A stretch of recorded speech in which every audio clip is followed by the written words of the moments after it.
Good morning.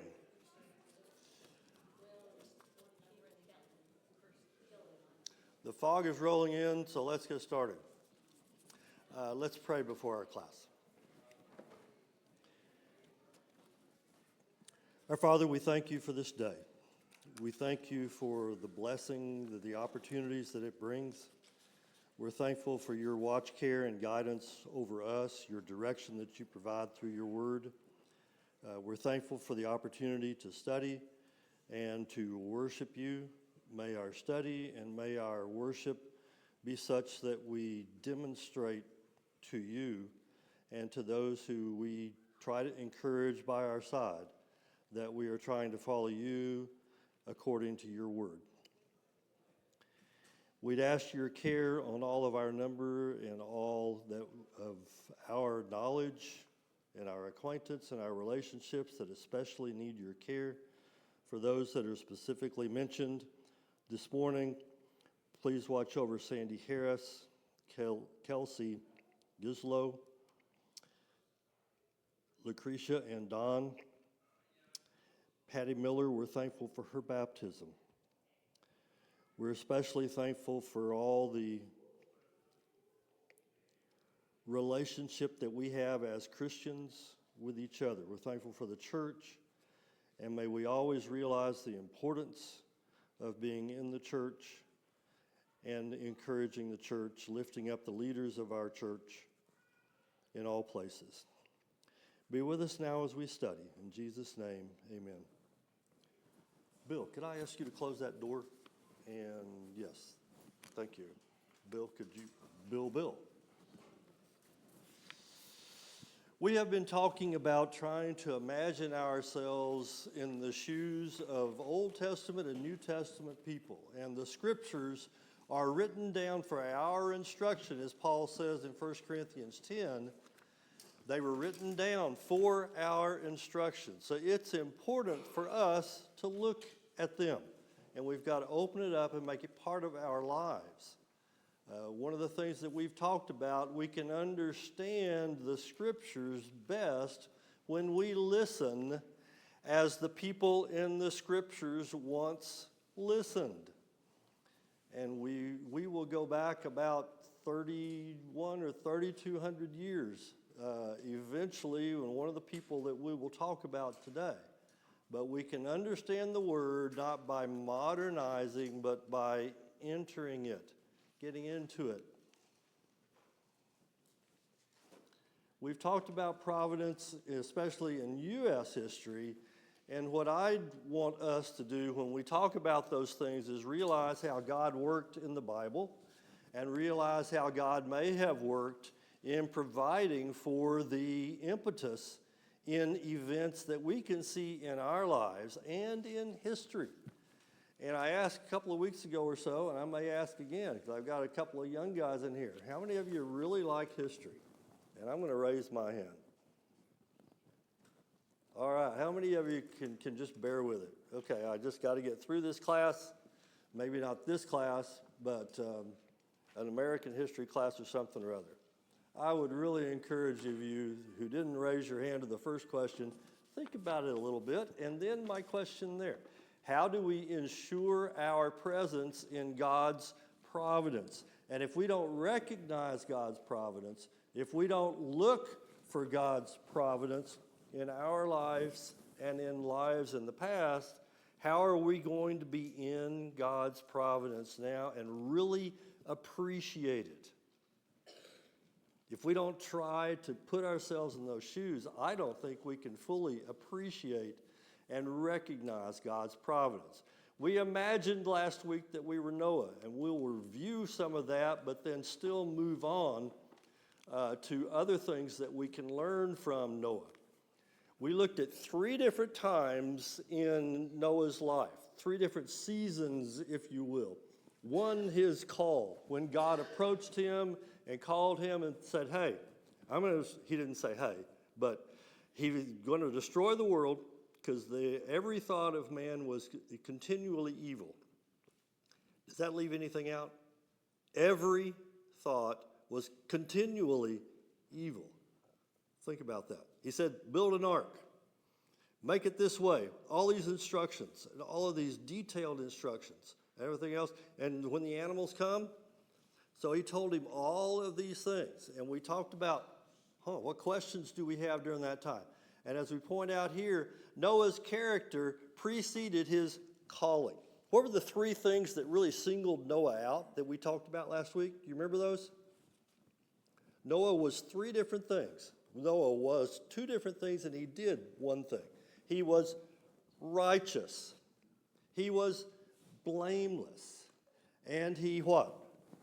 Walked with God. So why wouldn't God contact him, call him, when all the other thoughts of men were evil continually? So Noah's character preceded his calling. That's why God called him. And we cited other examples of Abraham being told to just leave, go, Jeremiah's call, as Noah's building. So this is over a 100-year period. I personally don't think it took him 100 years to build the ark, because, it talks about after Noah was 500 years old, he became the father of Shem, Ham, and Japheth. But it took him a long time. Regardless, it doesn't make that much difference. But as you're building during that time, what questions did Noah have? Am I building it right? Is it going to float? Is it going to leak? Where am I going to put all these things? All of these things that are going on in his head. But there's all sorts of things that he had to think about. But James points out, be doers of the word, not hearers only. Habakkuk, I like that scripture there, was if it seems slow, wait for it. I really like that. And if we look at that scripture in Hebrews, is it Hebrews? 1,000 years is as a day, and a day is as 1,000 years to the Lord. Does anybody remember how old I am? Since I'll volunteer how old I am in God's eyes. How old am I? Do you remember? 1.7 hours. Because my age compared to 1,000 years, it's nothing to God. So if it seems slow, wait for it. So it took him a while. And better is the end than the beginning. God called Moses. And Nehemiah was made fun of during this time as they're building the wall and rebuilding the properties and everything in Jerusalem. So there are a lot of things that we looked at with Noah as he was building the ark with the help of his sons. And then when he's done and while he's preaching, and I kind of think that the ark did most of the preaching for him in that case. But the watchman's responsibility, as we point out in Ezekiel, the watchman's responsibility is to warn. It's not to be concerned about the results. It's not to be concerned about the count and how many are going to come forward and get in the ark.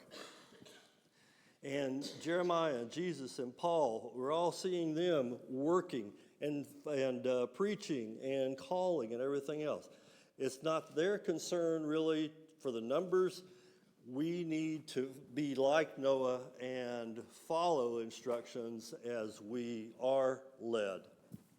We looked at some of these things, but I wanted to point out that Noah had obedience, the bottom line there on this slide. Noah had obedience without explanation. Did he know all of those things when he started? Did anybody know how to build an ark, much less Noah, as the one had to do it? No, he didn't really have a whole lot of explanation. Just get to it, and I'll be with you as you go along. He had faith without evidence. How does that phrase strike you? Did Noah have faith without evidence?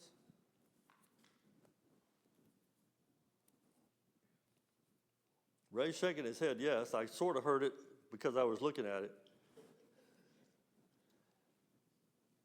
Is there possibility of having faith without evidence?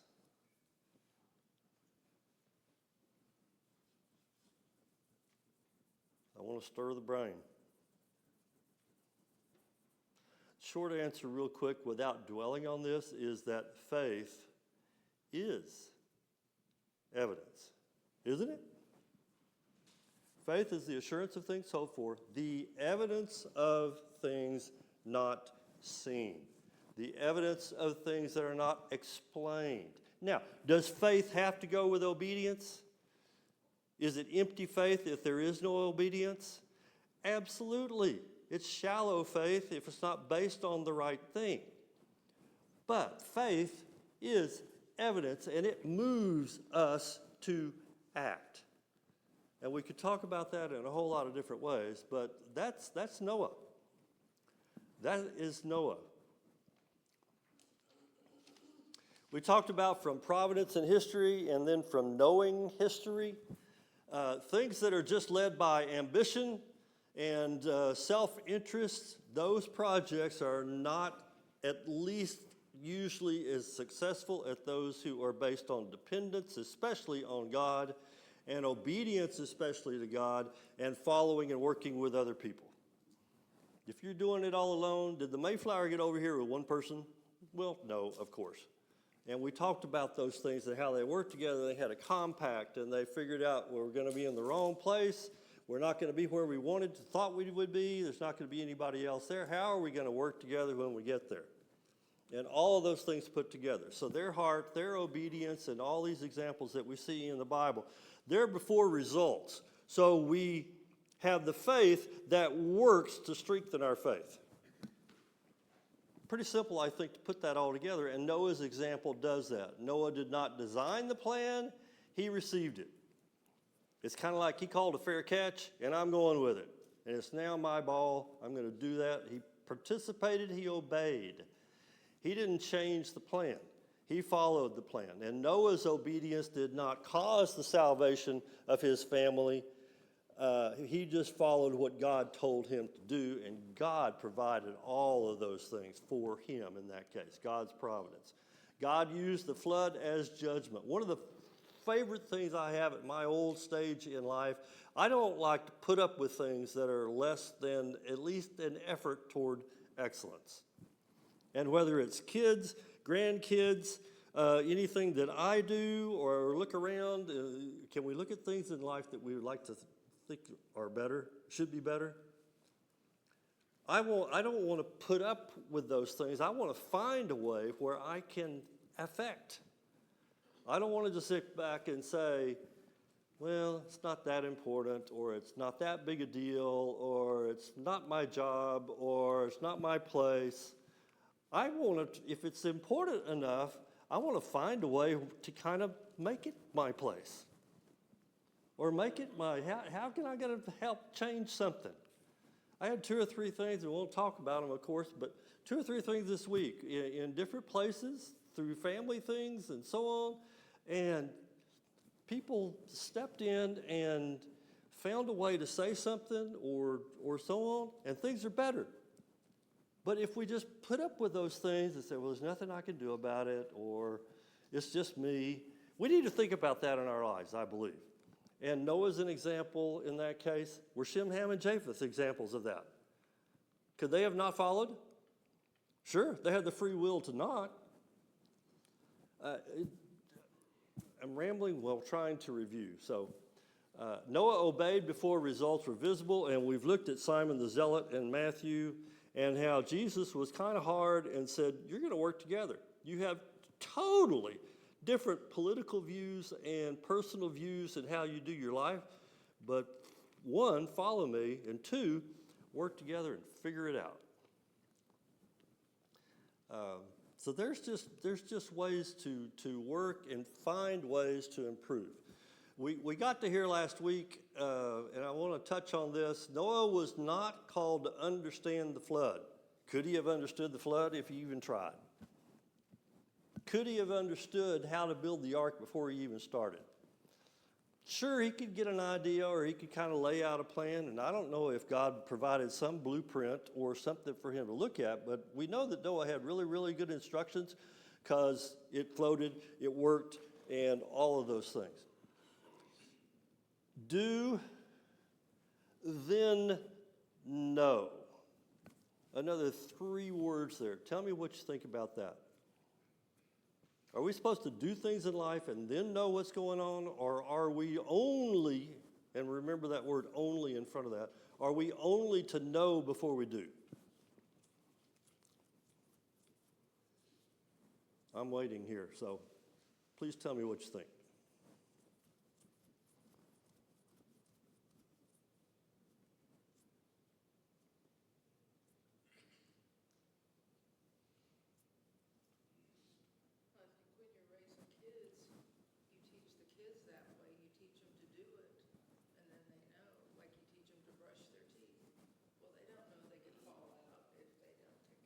Okay, so he's talking about when you're raising kids, they don't know.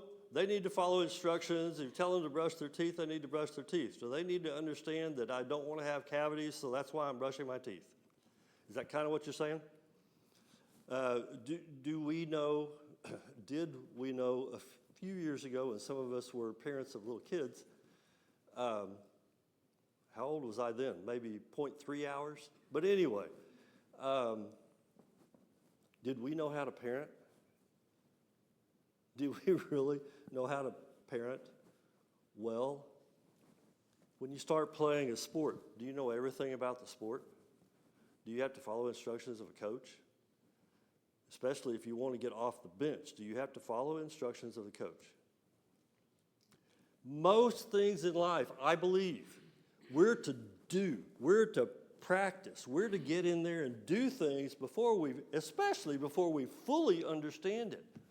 But a lot of people sit back and, like our previous slide, and say, well, I can't do anything about it, or I'm not fully qualified, like Moses tried to have 5 different excuses and everything. We need to do things. A quote Margaret Thatcher, regardless of other things and so on, she said once, it used to be about doing something, but now it's all about being someone. Well, how can you really be someone that's important and should be followed unless you're doing the right things? I'm convinced that we need to do and then know. The examples up there, Genesis 12, Abraham was told leave, go, pack up, go. Did Abraham know where he was going? He didn't really know where he was going. He did it. Exodus 14, God told Moses to have the people go toward the water. Go. Why am I going toward the water? The Egyptians are back there. The water's here. I can't swim a sea. He told them to go to the water. Joshua 3. When did the Jordan River start parting? When they were crossing the Jordan River. When the priest's feet were in the water. They're already there. Do that. Psalm 34. 8, one of Steve Sears' favorite scriptures. Taste and see and know that the Lord is good. Taste and see. Do that first. I'm convinced we could discuss that a whole lot more, but I'm convinced that we need to do things and then know and more fully understand. Sometimes you have to really do things before you can have any understanding of really what you're talking about and what you're supposed to be doing, the examples that are laid out. How do we stay faithful when obedience is repetitive, public, and produces no visible results? It's rhetorical. Think about that. I'll say a little bit. Do and then know. Keep on doing it.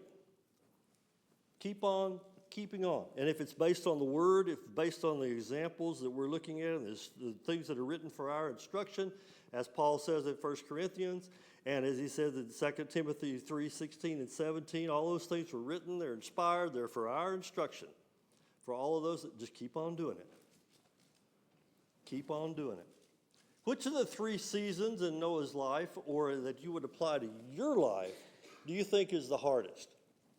The calling time when you're beginning, while you're doing things, in the middle or during, or at the end where you can really apply what you have learned? And I'd really like to discuss that we have a small class, we're just all spread out. So the first, while you're in it, and toward the end, or the call for Noah like we talked about, while he's building and after he's done and when he's loading and getting everything ready. Which of those 3 are the hardest times in your life? Think about that and apply that for future.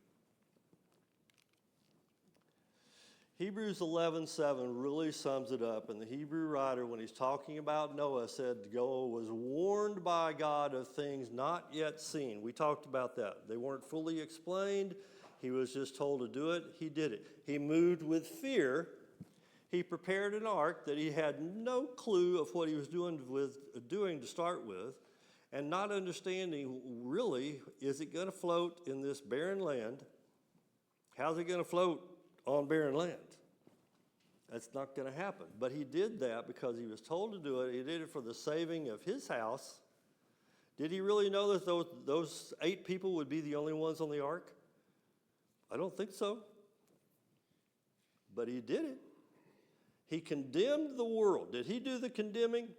No, he just provided the comparison and said, I'm going to follow. All you other people are not going to follow. They condemned themselves. It was their free choice. And then he became the heir of the righteousness, which was by faith. Did Noah stand back and say, I think that ark's going to develop. It's going to be 600 feet long, and it's going to be these other things, and so on and so forth? It's not happening. I guess I have to work and do it. Faith is action, or it is empty and faithless. Noah was faithful to what God said. He was faithful while nothing changed. And he was faithful even when no one repented. And God called that righteousness. That's a lot that we can dwell on and understand and learn from Noah. Imagine you are Noah's wife. I would like to see smiles on the women's faces, especially in this case, because women in the Bible a lot of times are looked over, aren't they? In Bible times and even in history, women are looked over in a lot of cases and left out and shunned. And so what questions do you ask in those 3 seasons? When your husband was called, while he's working, after he's done working building the ark, what questions do you have?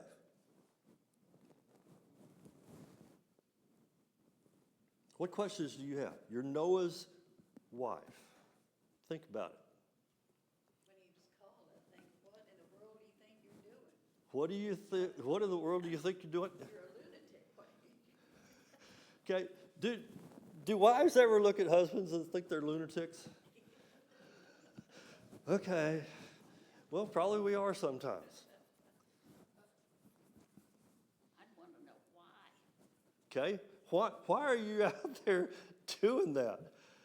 Whoever heard of so much water that would float? Okay, who ever heard of so much water? Who ever heard of that big a boat? Who needs a boat? What else do you ask if you are Noah's wife? Try to put yourself in her shoes, her environment, her culture. And we'll look at that if we get to that with another lady a little later on. What else do you think about? What do you ask? Also, his health. Do you think you can do this? Okay, I'm concerned about your health. We've been together 500 years. I think we have at least, 430? Was Noah 930 when he died? We have at least 430 more years. What are you out there doing that for? Somebody can look up the 930. I don't know. What else do you have? If you're Noah's wife,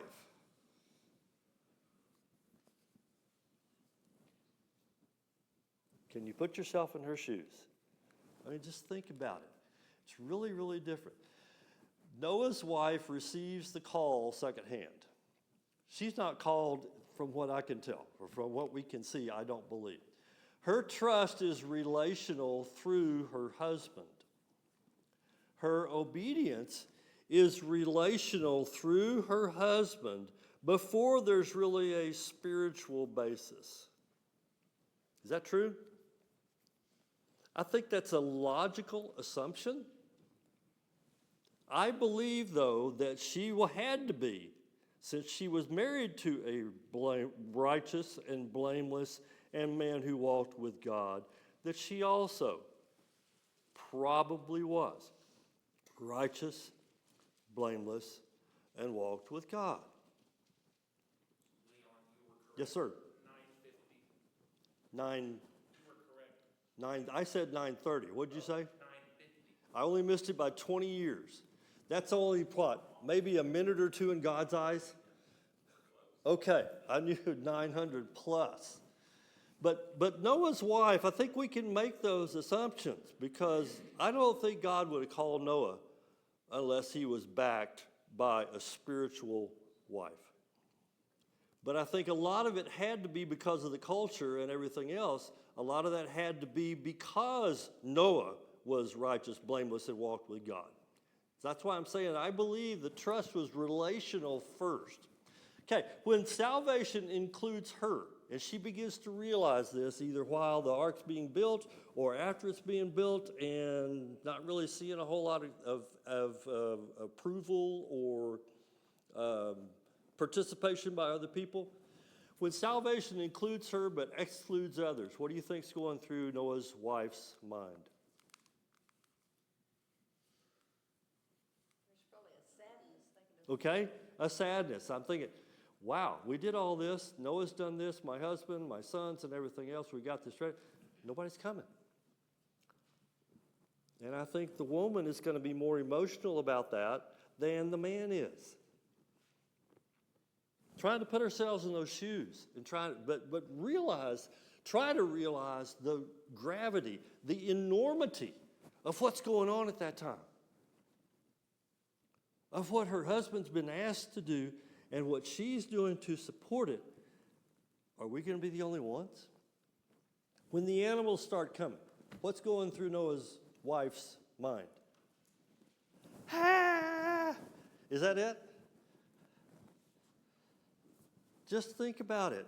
We don't have to come up with all the specific questions right now, but I really want us to try and get ourselves out of 2026 sometimes and really appreciate the heritage, the legacy, the providence that God provides for us. Noah's wife trusted God through obedience that she did not initiate. Noah didn't think of the ark. I know Noah's wife didn't think of the ark. Clearly, she did not receive, and it was a future she really could not imagine. Can you imagine, what are we going to do? How is this going to work? What am I going to be doing all this time? Do we really have to get on that thing? Do we have to shut the door? Do we have to shut people out? I mean, if there's no appreciation, if there's no really trying to dig in the Bible and feel what's really going on, I don't think we have an appreciation for what we have today. I'm trying to see if I have something, but I thought I had something. I didn't. Okay, imagine stepping out of the ark. It's done. Been in there for over a year. Imagine first stepping out of the ark. What do you see? What do you think? What do you feel? Tell me.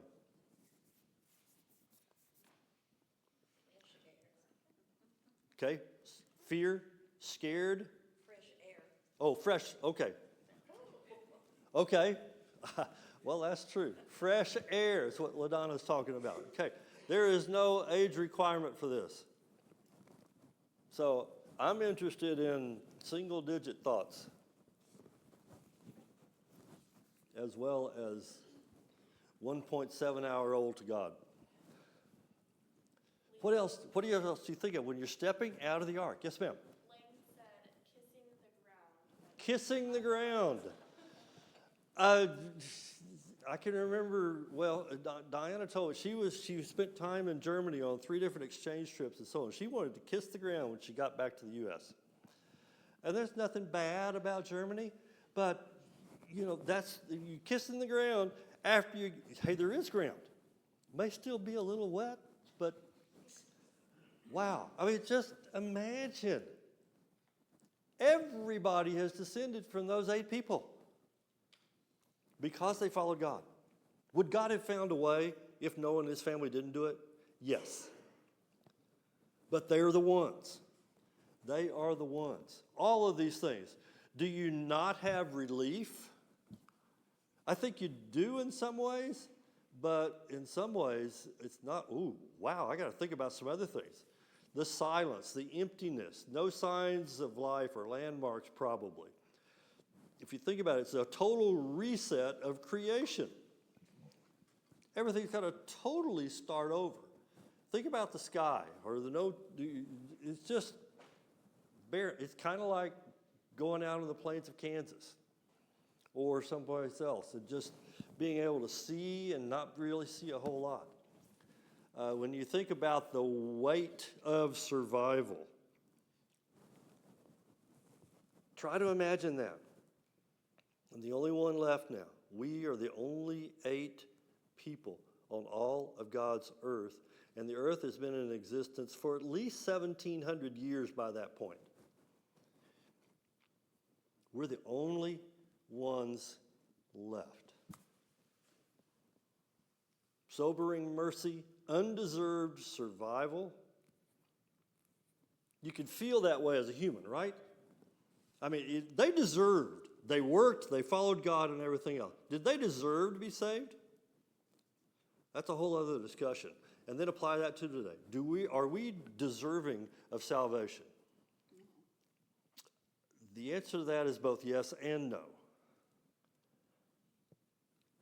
Without discussing it, I'm going to go ahead and say it. God created us in His image. We fell. He found a way to bring us back. He wants to bring us back and restore.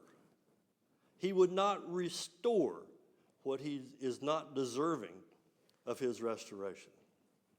He freely provides the salvation by grace, but we are deserving of being restored to what we once were in the image of God.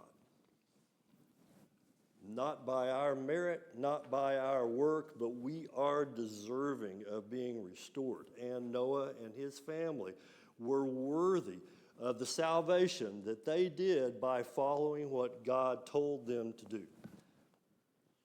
The thing about animals, do the animals think about all that? Nope. It just happens. It's their nature. They go about doing things. What should we learn from that? Our nature is to be caretakers of what God gave us, so that is why Noah and his family move on. Their obedience turns into stewardship.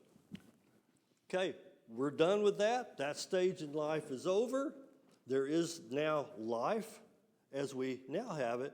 Now we are stewards. We're the only stewards there to be able to provide for the earth. Life is precious now in a way that it wasn't before. If you've gone through such a colossal, you can't come up with enough words to describe the flood and all the impact that it had on people and all the impact it had on the earth. And I think that so many things happened while all that's going on, and then the recession of all the water, and where did it go, and all that, totally changed the earth. Totally changed everything. A whole other discussion. Disobedience has a cost now that is unforgettable. This is part that God did not put up with it. He punished severely everybody. Is there a cost to not following God? Noah and his family realized that in a whole different way than they did before the flood.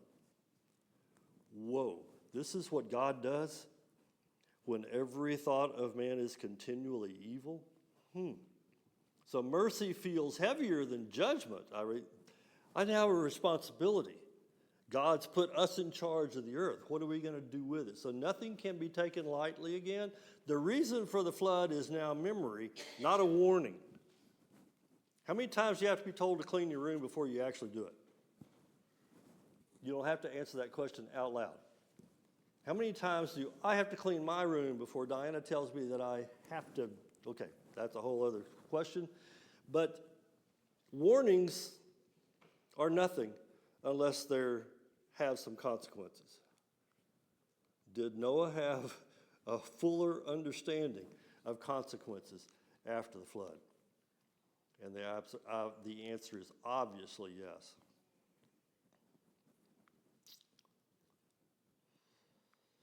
Look at what happens right after the flood and stepping out of it. Noah worships immediately, builds an altar, and sacrifices to God. God speaks covenant before command.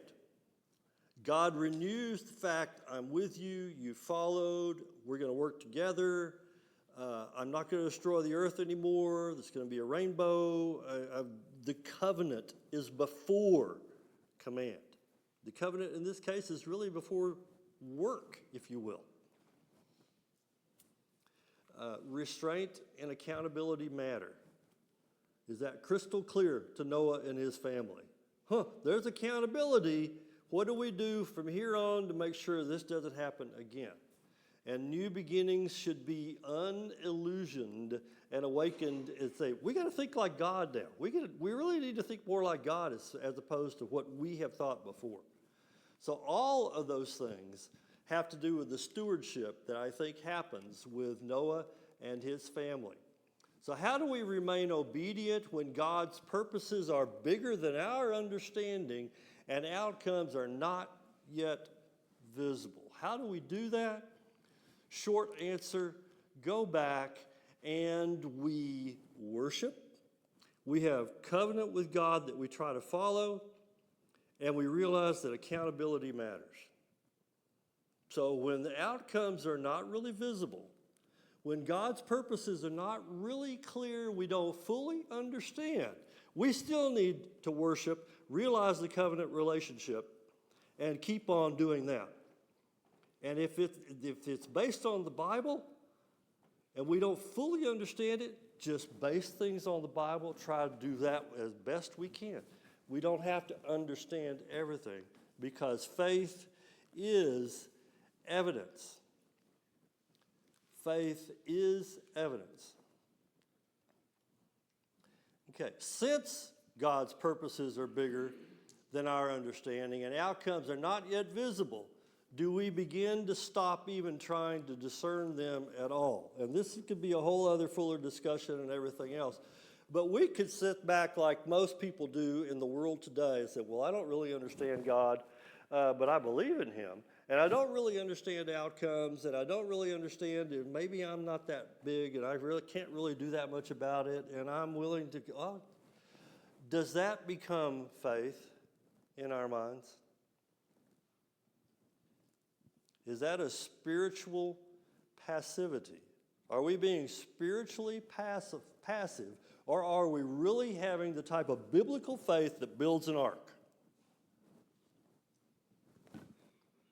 We sit back, God's purposes, I don't understand them. I don't really want to work that hard. I don't really want to do that much. I don't really have to understand all the things in the Bible because I can't anyway. I think a lot of people step back and become spiritually passive and don't try to put ourselves in shoes of Bible people. We don't do these things to try to grow. I really believe that. So I think we need to do whatever we can to seek discernment and keep on trying to grow. As opposed to saying, well, God's plans are bigger than me. I know he's going to take care of me. I really believe that. So we need to not be spiritually passive. We need to have the type of biblical faith that grows. 1 Corinthians 15:58 says, therefore, my beloved brethren, be steadfast, immovable, always abounding in the work of the Lord, knowing that in the Lord your labor is not in vain. Do we understand everything? No. Keep on working. Do we know what's going to happen? Is it all going to be okay on this earth? No, we don't know that. But keep on doing it. 1 Thessalonians 5, I love. Test everything. Hold fast to that which is good. Abstain from the very appearance of evil.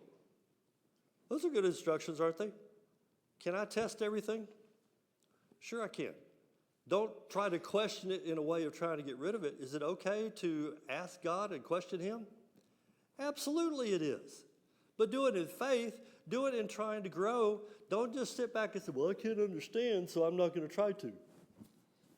I think we have that in the world, and we need to guard against that. Philippians 4, whatever is true, honorable, just, pure, lovely, gracious, if there's any excellence, if there's anything worthy of praise, what? What's the next four words? Think on these things. And then he says, what you have received, what you have learned and received and heard and seen in me, and then my favorite word for the day, do. What you have learned and received and heard and seen in me, do. That's what we're supposed to do. We don't have to understand everything that's going to happen. We need to act. Faithfulness is doing the work that God gave Noah, that gave us, and letting him decide what it's worth. Ephesians 2 talks about we're created for good works. Philippians 2 says, work out your own salvation in fear and trembling. The fear and trembling gets us back to the Word, where we find out what the Word tells us to do to work out our faith, to work out our salvation. There's an order in that case. It's got to be faith on the Bible, based on the Bible. In 2026, would God approach you? Would God approach me? Why did he approach Noah? What are the three things? I want to hear. What are the three things that Noah was that God contacted him because? Righteous, blameless, walked with God. Would God approach us today? So how do we respond? If we were called, how do we respond to building an ark? These directions, these instructions, these dimensions, take care of the animals. How do we respond? And in those three times in our life, and if we're really, really young, or if we're getting up there, how do we respond when we're called? As we talked about last week, does God call everybody? He does. Everybody is called by God. They can't say they haven't been called. You can see him in nature. You can see him in creation, as Paul talks about in Romans. It's all there. If people want to dig a little deeper and find out more about that call, they can. It's their choice. So when we're called, as we're building, as we're growing our faith, if we're trying to mature that faith, imagine we're Noah, and would we be called if it was that time for us? There's another comment down there. Yesterday, there were a few of us that were at a funeral. It was a funeral of a young man of 93 years old. Can a young man be 93 years old? Or can a 93-year-old man be young? Yes, he can. That's a whole other thing. But he was a farmer, and he was a bus driver. And his goal, and when he was driving the bus for the school district for 42 years, was to make sure that no kids missed the bus. What do we do to not miss the bus? Applied in the spiritual setting. What do we do to not miss the bus? It's up to us. Imagine you are Deborah. We're not going to get a whole lot farther to there today, but imagine you are Deborah, another woman. The roles and responsibilities of the times about 31 or 3,200 years ago. The environment, the culture, the roles, responsibilities. How do you think like Deborah? What do you think? What are the questions that you have?